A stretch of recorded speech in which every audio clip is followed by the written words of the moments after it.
Hello guys, in this video I'm going to show you how you can clean your mobile phone from junk without using any app, Android app or any cleaner app.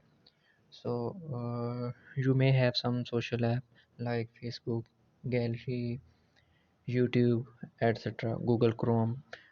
Actually these have junk, these app have junk. So you just need to long tap on any one app, like I am long tap on Facebook app. I will see the app info. I will tap on it and then I will go to storage and cache. Here you can see here my cache is 64.98. I will just tap on below right button, clear cache, so it will release the memory.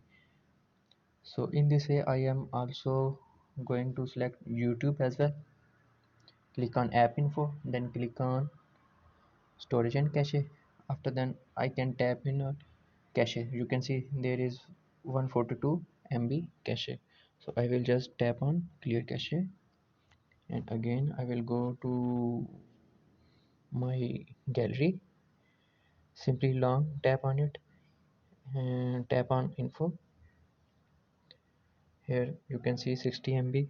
I will just clear the cache and same for Google Chrome. So in this way you can clear your memory junk cache from your mobile phone without using any Android app. Thank you.